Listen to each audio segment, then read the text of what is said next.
नमस्कार। Weekly Boolean outlook में आपका स्वागत है। पिछला एक हफ्ता बुलियन के लिए काफी इंपॉर्टेंट रहा है, जहां हमने सोने और चांदी में एक अच्छी खासी तेजी बनती हुई देखी।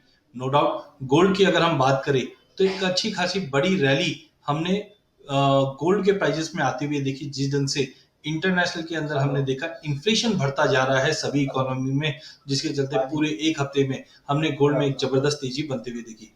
वहीं अगर हम चांदी की भी बात करें, चांदी में भी हमने एक अच्छी खासी बड़ी तेजी चांदी में भी बनते हुए देखी है।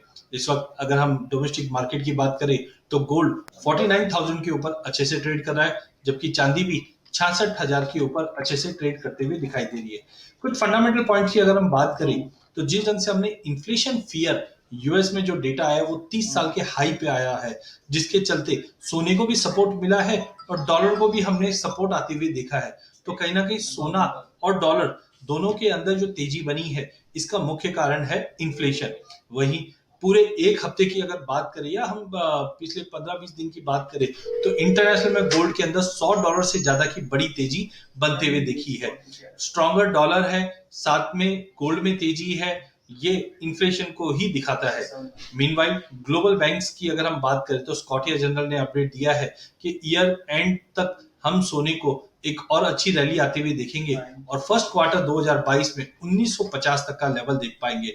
ज्वेलरी डिमांड की अगर हम बात करें तो गोल्ड के कंजम्पशन इंडिया और चाइना में बड़े हैं। तो इन ऑल अगला हफ्ता भी काफी इंपॉर्टेंट रहेगा। अगले हफ्ते में भी हम समझते हैं कि प्राइजेस एक कंसोलिडेशन के बाद एक तेजी करता हुआ दिखाई देगा। गोल्ड में 1870 या डोमेस्टिक मार्केट में 49,500 का लेवल तोड़ने पे ही हम एक नई तेजी देख पाएंगे। एल्स प्राइजेस के अंदर थोड़ा भी पुलबैक अगर आता है 1830-35 के करीब, वहां पे फ्रेश बाइंग गोल्ड में बनती है। ओवरऑल बाय ऑन ड्रॉप की रणनीति अपनाइए।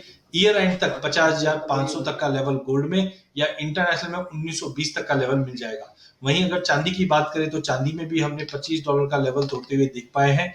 कहीं ना कहीं चांदी के अंदर भी ये तेजी कायम रहेगी, क्योंकि इंडस्ट्रियल कंजम्पशन धीरे धीरे बढ़ता हुआ दिखाई दे रहा है। चांदी में भी 65,500 के करीब आने पे हम एक अच्छी बाइंग कर सकते हैं, जो ईयर एंड तक 70,000 और अगले हफ्ते तक 67,500 से 68,000 का लेवल दिखा सकती है। डॉलर टर्म्स की बात करें तो 2470 के ऊपर काउंटर स्ट्रांग है, जो 2570-80 तक के लेवल देख सकते हैं। तो इन ऑल अगला हफ्ता बाय ऑन ड्रॉप की रणनीति आप गोल्ड और सिल्वर में बनाकर चल सकते हैं। धन्यवाद। नमस्कार। एनर्जी कॉम्प्लेक्स की अगर हम वीकली की बात करें तो पिछले एक हफ्ते में एनर्जी कॉम्प्लेक्स के अंदर हमने काफी उतार चढ़ाव आते हुए देखा। जहां हमने देखा कि इकोनॉमी ओपन अप हो रही है, कहीं ना कहीं एनर्जी की डिमांड बढ़ रही है, बट साथ में हमने देखे नए केसेस भी बढ़ते जा रहे हैं। यूरोप में काफी कंट्रीज लॉकडाउन में, चाइना लॉकडाउन में, जिसके चलते प्राइजेस में फिर से हमने दबाव बनते हुए देख रहे हैं।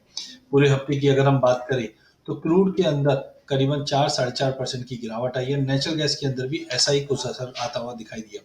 2 दिन पहले नेचुरल गैस के अंदर एकाएक हमने काफी बड़ी तेजी बनते हुए देखी, जिस ढंग से जर्मनी ने जो पाइपलाइन है रशिया से, इसके ऊपर ऑब्जेक्शंस रखा था, जिसके चलते प्राइजेस में एकाएक जंप आया। बट कहीं ना कहीं वेदर कंडीशन काफी इंपॉर्टेंट है, जिसके चलते वापस हमने प्राइजेस में कूल ऑफ आते हुए देखा है। एज ऑफ नाउ हमें लगता है एनर्जी कॉम्प्लेक्स कहीं ना कहीं प्रेशर में है, जिस ढंग से आईईए और ओपेक ने वार्निंग दी है ओवर सप्लाई की। साथ के अंदर हायर प्राइजेस के चलते यूएस ने भी अपनी चिंता जताई है।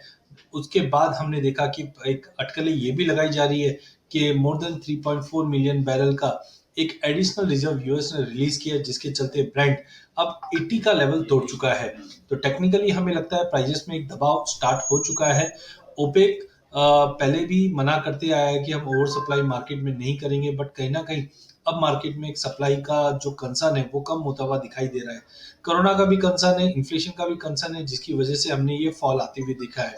एज ऑफ नाउ हमें लगता है कि प्राइजेस के अंदर थोड़ा दबाव अगले 2 सेशन 3 सेशन के लिए रहेगा। तो अगले हफ्ते की भी अगर हम बात करें तो अगले हफ्ते में इंटरनेशनल के अंदर भी प्राइजेस में थोड़ा दबाव दिखाई दे रहा है, जो 76-50 तक का लेवल हम ब्रेंट में देख पाएंगे। वहीं डोमेस्टिक मार्केट की भी अगर हम बात करें तो क्रूड में अभी भी दबाव धीरे धीरे बनता हुआ दिखाई दे रहा है। जैसे हमने पहले भी कहा था कि 5950 का एक इंपॉर्टेंट सपोर्ट है एमसीएक्स पे, अगर ये तोड़ता है तो प्राइजेस 5700 से लेकर 5600 तक के भी लेवल दिखा सकता है। तो टाइमिंग हमें लगता है कि अगले हफ्ते के लिए क्रूड में दबाव है।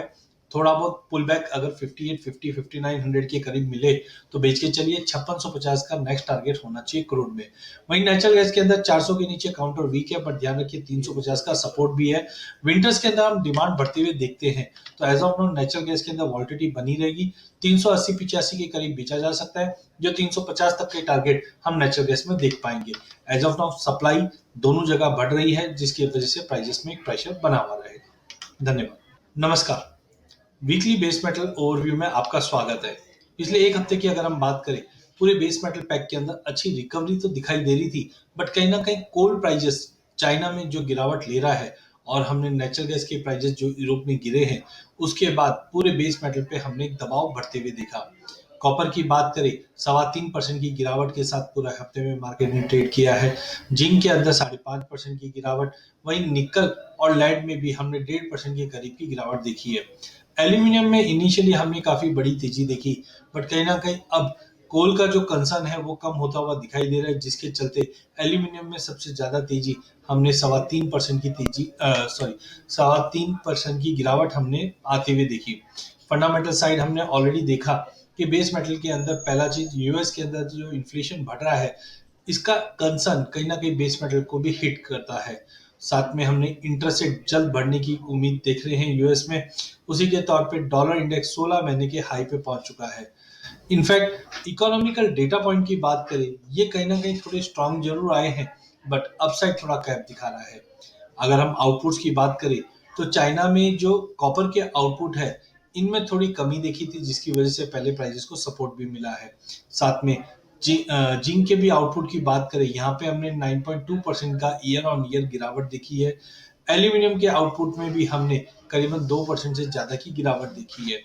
निकल के अंदर हमने देखा कि एक अच्छे स्मेल्टर्स में आग लगी है, जिसकी वजह से सप्लाई कंसर्न है, बट डिस्पाइट दैट जो नंबर्स आए हैं वो काफी स्ट्रांग आने की वजह से हमने देखा प्राइजेस में एक प्रेशर बना हुआ है, और कोल की प्राइजेस में जो गिरावट है, ये इंपॉर्टेंट फैक्टर थे। कहीं ना कहीं अगले हफ्ते भी हमें लगता है कि पहले प्राइजेस में थोड़ा प्रेशर रह सकता है, प्राइजेस सपोर्ट को टेस्ट कर सकता है, बट ओवरऑल दिसंबर में और जनवरी में विंटर कट्स के चलते और पावर रेशनलाइजेशन के चलते हमें लगता है प्राइजेस को आने वाले दिनों में और सपोर्ट मिलता हुआ दिखाई देगा। अगले हफ्ते की अगर बात करें, तो सबसे पहले कॉपर के प्राइजेस पे आपको ध्यान रखना है। कॉपर के प्राइजेस में 700-705 तक के सपोर्ट देखे जा सकते हैं, वहां पे आपको फिर से बाइंग करना है, अदरवाइज थोड़ा वेट कीजिए, प्राइजेस में प्रेशर बना हुआ है। जिंक के लिए भी टेक्निकली 256 से 258 का रेंज है, इस रेंज में हम लेके चल सकते हैं। निकल out of all base metal, निकल और एल्यूमिनियम काफी स्ट्रांग दिख रहे हैं। निकल के अंदर 1470 का सपोर्ट रहेगा, लेड के अंदर 182 का सपोर्ट रहेगा, और एल्यूमिनियम में 200 के सपोर्ट तक मार्केट जा सकता है। तो अगले हफ्ते के लिए बेस मेटल में थोड़ी बहुत गिरावट रह सकती है। गिरावट के बाद फिर से बाइंग करके चलिए। प्रोडक्शन कट के चलते विंटर डिमांड और न्यू ईयर से पहले डिमांड मेंटेन रहेगी, जो प्राइसेस को सपोर्ट करेगी। धन्यवाद।